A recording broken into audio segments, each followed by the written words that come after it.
Բարև ընկերներ, ձեր հետ այսպերկն է։ Այս տեսանյութում ներկայացնելու ենք Բերմուդյան եռանկյունու շուրջ պտտվող առասպելները և ինչու դրանք գիտական չեն, և կտակ այդ այեղծվածային տեղանքի գիտական բացատրությունը։ Բաժանորդագրվեք այսպեր կարիքին և մենք սկսում ենք։ Բերմուդյան եռանկյունու առասպելի պատմությունը։ Բերմուդյան եռանկյունի անվանումը միանգամից չի առաջացել։ Այս տերմինն առաջին անգամ ներկայացրել է լրագրող Վիսենտ Գադիսը 1964 թվականին, և նա հոդված է հրապարակել ամերիկյան ամսագրում։ Այնտեղ նա նկարագրել է Ատլանտյան օվկիանոսի մի տարածք, որը սահմանափակվում է Մայամիի, Բերմուդյան կղզիների և Պուերտո Ռիկոյի կետերով։ Հենց այս գոտում են տեղի ունեցել նավերի և ինքնաթիռների խորհրդավոր անհետացումները։ Մինչ այդ ժամանակ այս տարածքում վթարներ տեղի էին ունեցել նախկիններում, բայց դրանք մեծ ուշադրության չէին գրավում։ Առասպելը սկսվեց ժողովրդականություն ձեռք բերել հենց լրագրության և գրողների շնորհիվ, ովքեր նկարագրել են այս իրադարձությունները դրամատիկ և խորհրդավոր ձևով։ Նրանք շեշտում էին միջադեպերի խորհրդավորվածությունն ու անբացատրելիությունը, ինչը գրավեց լայն հանրության ուշադրությունը։ Այսպիսով, աստիճանաբար այս տարածաշրջանի շուրջ զարգացավ լեգենդների մի ամբողջ շարք, միստիկ ուժերի, գետնական երևույթների և նույնիսկ կլմոնորակայինների միջամտության մասին։ Բերմուդյան եռանկյունու մասին պատմությունները դարձել են զանգվածային մշակույթի մաս։ Դրանց մասին գրվել են գրքեր, նկարահանվել են վավերագրական ֆիլմեր, ինչը միայն մեծացրել է հետաքրքրությունը և առասպելի տարածումը։ Սակայն կարևոր է հիշել, որ Բերմուդյան եռանկյունու մասին լսած ամեն ինչ հաճախ չափազանցություն և հորինվածքն է, որը հիմնավորվում է պատմությունն ավելի հետաքրքիր դարձնելու ցանկությամբ, այլ ոչ թե գիտական փաստերով։ Իսկ դուք ինչ եք լսել Բերմուդյան եռանկյունու մասին։ Գրեք ձեր կարծիքը մեկնաբանություններում, իսկ մենք շարունակում ենք։ Բերմուդյան եռանկյունում անհետացման դեպքերի օբյեկտիվ վերլուծություն։ Երբ մենք նայում ենք Բերմուդյան եռանկյունու տարածքում նավերի և ինքնաթիռների կորստի իրական տվյալներին, պարզվում է, որ այնտեղ տեղի ունեցած միջադեպերի թիվը չի տարբերվում աշխարհի այլ ծովային և օդային երթուղիներից։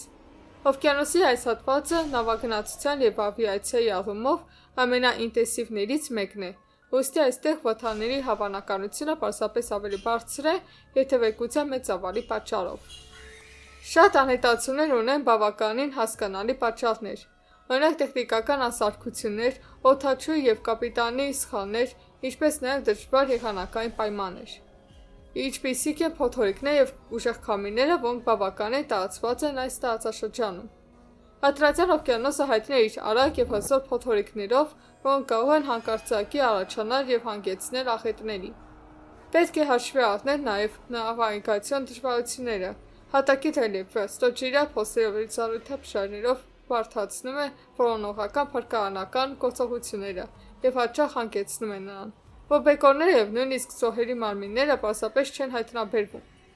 Այսպիսով, Բերմուդյան եռանկյունու միջադեպերի մեծ մասը հեշտությամբ կարելի է բացատրել առողջ բանականության և գիտության տեսանկյունից, առանց դիմելու միստիցիզմի կամ գետնական վարկածների։ Բերմուդյան եռանկյունու երևույթի գիտական բացատրությունները։ Եթե մի կողմ դնենք առասպելները, գիտնականները վաղուց արդեն ողջամիտ և ստուգելի բացատրություններ են տվել Բերմուդյան եռանկյունու տարածքում տեղի ունեցողի համար։ Սկսենք ամենապարզ բանից՝ եղանակից։ Այս տարածաշրջանը գտնվում է այնպիսի տարածքում, որտեղ հաճախակի են տեղի ունենում փոթորիկներ, արևադարձային փոթորիկներ և մթնոլորտային ճնշման հանկարծակի փոփոխություններ։ Նման պայմանները կարող են բազմացիորեն շեղել նույնիսկ փորձառու օդաչուին կամ նավապետին, և ուժեղ ալիքներ ու փոթորիկներ կարող են անկրթաթորեն շրջել նավը կամ ոչնչացնել ինքնաթիռը։ Երկրորդ կարևոր գործոնը մարդկային գործոնն է։ Ինչպես ցանկացած այլ վայրերում, մարդկային սխալը մնում է աղետների ամենատարածված պատճառներից մեկը։ Սխալ հաշվարկները, սարքավորումների անպատշաճ օգտագործումը, ծայրահեղ պայմաններում խուճապը, այս ամենը հանգեցնում են ողբերգությունների։ Երրորդ բացատրությունը մեթանի արտանետումներն են օվկիանոսի հատակից։ Այս տարածքում իսկապես կան ստորջրյա գազի հավաքավայրեր։ Երբ մեթանը հանկարծակի դուրս է գալիս մակերես ստորջրյա ակտիվության կամ տեկտոնական տեղաշարժերի պատճառով, այն կարող է նվազեցնել ջրի խտությունը։ Այցեքուն նավը բազմացիորեն կորցնում է լողունակությունը և խորտակվում։ Նման երևույթները ուսումնասիրվել են և չնայած դրանք հազվադեպ են, դրանք բավականին հնարավոր են։ Հարկ է նշել նաև մագնիսական անոմալիաները, որոնք հաճախ հանգեցնում են նավիգացիոն սարքերի խափանումների։ Սակայն ժամանակակից GPS-ները և տեխնոլոգիաները վաղուց սովորել են հաղթահարել դա։ Ավելին, նմանատիպ մագնիսական գոտիներ գոյություն ունեն մոլորակի այլ մասերում, բայց ինչ պատճառներով առասպելներ են առաջանում միայն Բերմուդյան եղանկյունու շուրջ։ Սրանք բոլորը իրական ֆիզիկական երևույթներ են, որոնք լավ ուսումնասիրված են գիտության կողմից, դրանք բացատրելու համար ոչ անմոլորակայիններ, ոչ էլ այլգետնական ուժեր անհրաժեշտ չեն։ Բավական է միացնել միտքը, օգտագործել գիտելիքները և ստել զգացողությունները։ Առասպելների և կեղծ գիտական տարբերակների հերքումը։ Տասնամյակների ընթացքում Բերմուդյան եղանկյունի շուրջ ձևավորվել է միստիցիզմի մի ամբողջ արդյունաբերություն։ Գրքերի, վավերագրական ֆիլմերի հեղինակները և նույնիսկ պարանորմալ երևույթների հետազոտողները առաջարկել են ամենահիասքանչ տարբերակները, դարպասներ դեպի այլ չափումներ, ժամանակի անցքեր, անմոլորակայինների գործունեություն, ստորջրյա քաղաքակրթություններ, ինչպիսին է Ատլանտիդան։ Այս ամենը տպավորիչ է հնչում, բայց չկա որևէ հաստատված փաստ, որը կհաստատի դա։ Երբ սկսում ենք վերլուծել այս տեսությունների կողմնակիցների կողմից հիշատակվող յուրաքանչյուր դեպք, պարզվում է, որ խորհրդավոր անհետացումների մեծ մասը կամ բացատրվել է ավելի ուշ, կամ սկզբում աղավաղվել կամ չափազանցվել է։ Ոչ մի միջադեպեր իրականում տեղի ունեցել եղանկյունուց դուրս, բայց ներառվել են առասպելի մեջ սենսացիայի համար։ Կեղծ գիտական տարբերակները հաճախ հիմնված է ոչ թե տվյալների, այլ ենթադրությունների վրա։ Նրանք անտեսում են պարզ, բայց իրական պատճառները, եղանակային պայմանները, նավիգացիոն սխալները, տեխնիկական խնդիրները։ Ինչու, որովհետև անմոլորակայինները աղևանգել են նավը ավելի հետաքրքիր է հնչում, քան օդաչու կորել է մառախուղի մեջ և վթարի ենթարկվել։ Բայց այս շատ վավերագրական ֆիլմեր և հոդվածները պարզապես պատճենում են միմյանցից տեղեկատվություն նրանց աղբյուրները ստուգելու։ Սա գիտական անգրագիտության դասական օրինակ է, որտեղ փաստաթղթերը հարմարեցվում են նախապես ընտրված սենսացիոն տարբերակին, և ոչ թե հակառակը։ Բերմուդյան եղանկյան առասպելը ոչ այքան աշխարհագրության կամ օվկիանոսագոյության հարց է, որքան տեղեկատվության նկատմամբ վստահության հարց։ Եթե մենք չֆիլտրենք այն, ինչ կարդում և դիտում ենք, հեշտ է ընկնել էժանագի միստիցիզմի թակարդը, որը պարազիտացնում է մարդկային բնական հետաքրքրասիրությունը։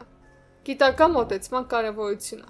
Բերմուդյան եղանկյան պատմությունը ոչ միայն ևս մեկ առեղծված է, այլև հստակ օրինակ այն բանի, թե ինչպես են առասպելները ծնվում այնտեղ, որտեղ գիտելիքների պակաս կա, և գիտությունը փոխարինում է կռահումներով և զգացողություններով։ Երբ պատճառները վերլուծելու փոխարեն մենք սկսում ենք հորինել միստիցիզմ, մենք կորցնում ենք կապը իրականության հետ։ Աշխարհի գործելակերպը հասկանալու փոխարեն մենք սկսում ենք վախենալ երևակայական վտանգներից։ Բայց իրական ուժը գիտելիքի մեջ է։ Գիտությունը, այլ ոչ թե գեղարվեստականը, որը մեզ տալիս է իրական պատասխաններ։ Այն չի կռահում, այլ հետազոտում, ստուգում և համեմատում է փաստերը։ Մատերիալիստական մոտեցումը մեզ սովորեցնում է տեսնել պատճառը ոչ թե կախարդակի, այլ երևույթի բնույթի մեջ։ Երբ մարդը մահանում է փոթորկի ժամանակ, մեղավորը ոչ թե մագիան է, այլ իրական փոթորիկը։ Երբ նավը անհետանում է, հաճախ գործի են դրվում բավականին հասկանալի ֆիզիկական և տեխնիկական գործընթացներ։